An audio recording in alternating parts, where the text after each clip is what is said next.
Thanks to the phenomenon of globalization, the English language has acquired a very important role, not only in Colombia but also worldwide because it integrates political, economic, cultural, social, and technological aspects that allow the world to be more connected. Consequently, the terms bilingualism, second language, and foreign language are directly associated with the perception of English as a universal language, even though it is not the most widely spoken language around the world. For this reason, both the FL standards and the curriculum guidelines of the English area set out key aspects to develop in the Colombian population the necessary communication skills in another language, in this case, English. In both documents, it is proposed to provide the necessary tools for students to face the demands of a globalized world through assertive communication in English with internationally comparable standards. In addition, some pedagogical orientation are presented so that the teacher of the area guide the process that are carried in the classroom and appropriate the basic conceptual elements. The suggestions raised by the documents create many questions arising on the viability of their postulates and their applicability in the Colombian context. That is why we decided to do an analysis based on several authors and the critical opinion of some of our professors and colleagues. To try to answer the question that guides this analysis, how can we update the curriculum guidelines in the FL standards to reflect the new language ecologies our students are facing inside and outside of the classroom regarding English and really be up to date with the new suggestions for the curriculum?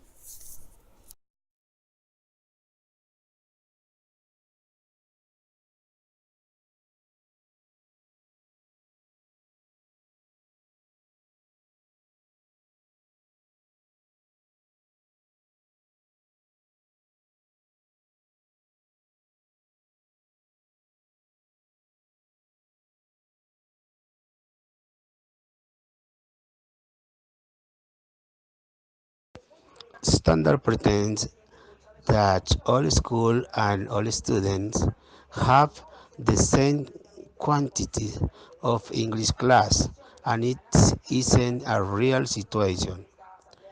I try to apply the standard in my class, but time is not enough. Colombia government should have its own standard because people and contexts are different from European.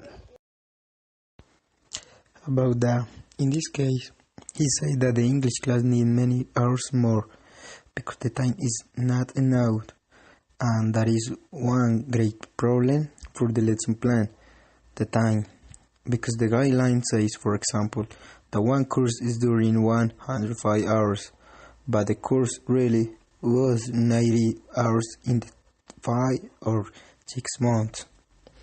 I agree with that the Colombian context today is not the best context for use the standards, because from the government, the people do not feel the necessity that the teacher teaching using the standards. Colombian people only win the course or learn the basic English level without important the method. It is difficult to apply all the standards. I do my best because some groups do not have many hours of classes during the week. I think equal. One great problem that the teacher had today is the real time of the course, because in some cases they don't have time for able all the curricular or lesson plan, because when the teacher prepare the class about the 60 or 50 minutes, the real time of class is only 40, in or some case 30 minutes. So about that, it's very hard that the teacher can apply the standards, because the most important and necessary is the time, and the today's class are very short, and the professor has end the class before the time. Well, the first thing to know here is that the first thing we need to update these standards and all these legal documents that organize the English teaching. It has to be like, they should be contextualized in terms of what we need and who we are and what do we know and what happened with our mother language and what happened with these foreign languages, and have that discussion.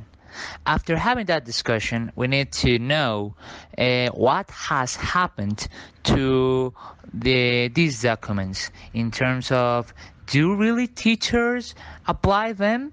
Do really teachers know them? And once that we have that, I think it will be possible to update all these legal documents. And that's what I think will be the first main stage, the first main step to do that, to achieve that.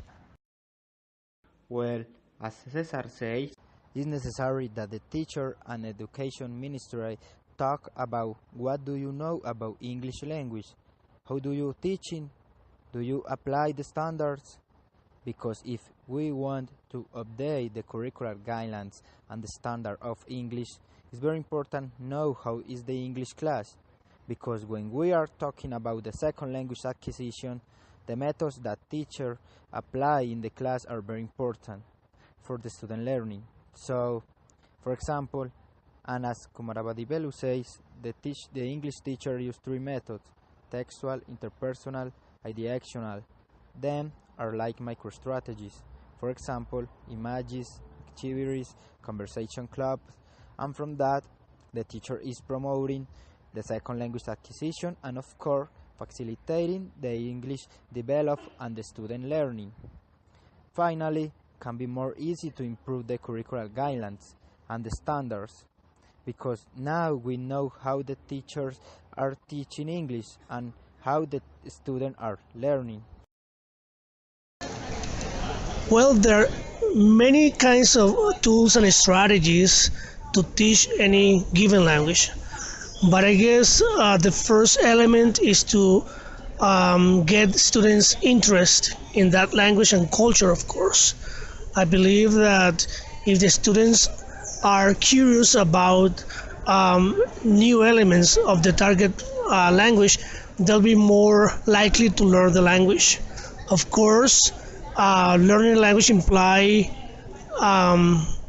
learning vocabulary, getting to know the structure, the linguistic aspects of the language. But there are more than linguistic aspects. There are also socio-cultural, socio-pragmatic issues that the students need to understand.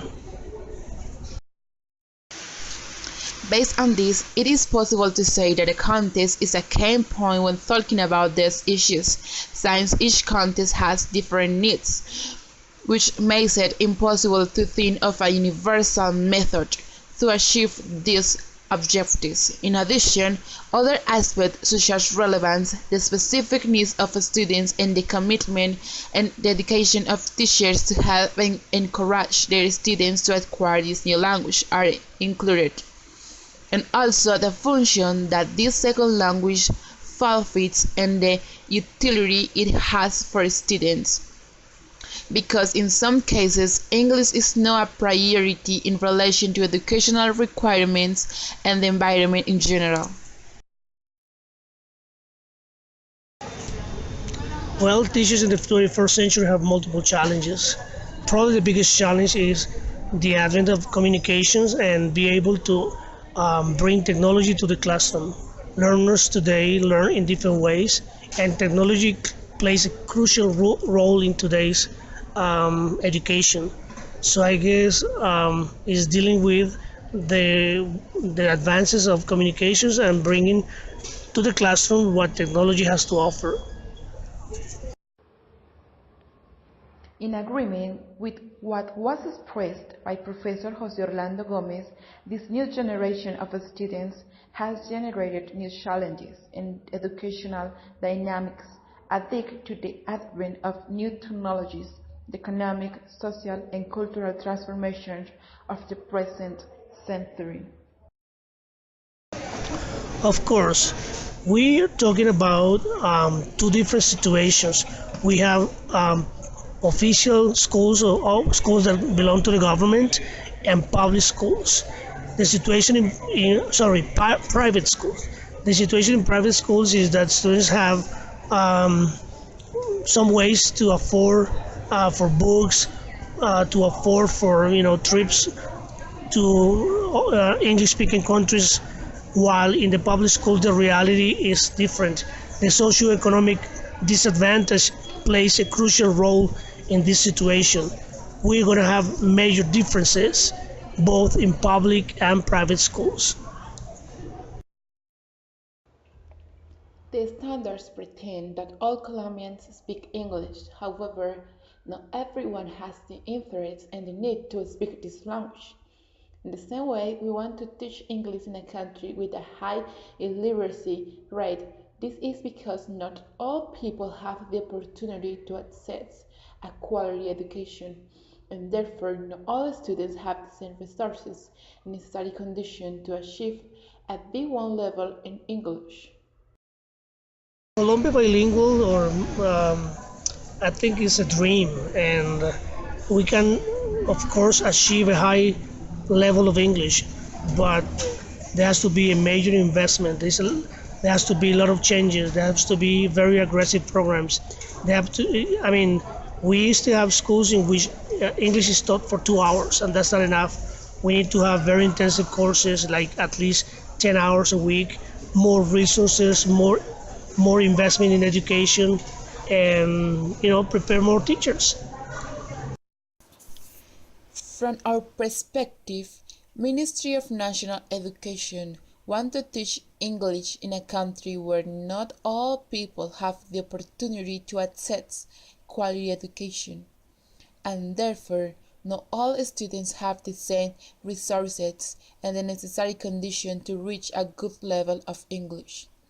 Even for many people, Spanish is their second language. Colombia is a country where poverty abounds. Not all have access to education, either because of the violence that is part of the Colombian context and history, or because of the few opportunities that exist for the most vulnerable population. For this reason, government offered benefits and educational proposals to a few, without taking into account the educational reality of almost a whole country. So it's relevant to mention that although we are still teachers in training, we are outward and we can mention many of the challenges that probably we will confront, such as educational phenomena, globalization, different teaching methodologies, new educative policies, upcoming technology, and it's important in our teaching practice, as well as preparing citizens for the 21st century. I mean, it is necessary to be adapted to the educational context and its demands. This same reflection is proposed by Adriana Gonzalez, who affirms that the interest of people to learn a language, especially English, has increased. So, it is necessary to have well-prepared teachers ready to teach, and therefore it is essential to establish policies to regulate language education. For this reason, it is imperative to see beyond what is seen at a glance, making a critical reflection on all those aspects that are part of the hidden curriculum, such as daily situation, experiences, close environment, and other vicissitudes that occur in educational space, and that in one way or another affect the learning process. The two is uncontrollability.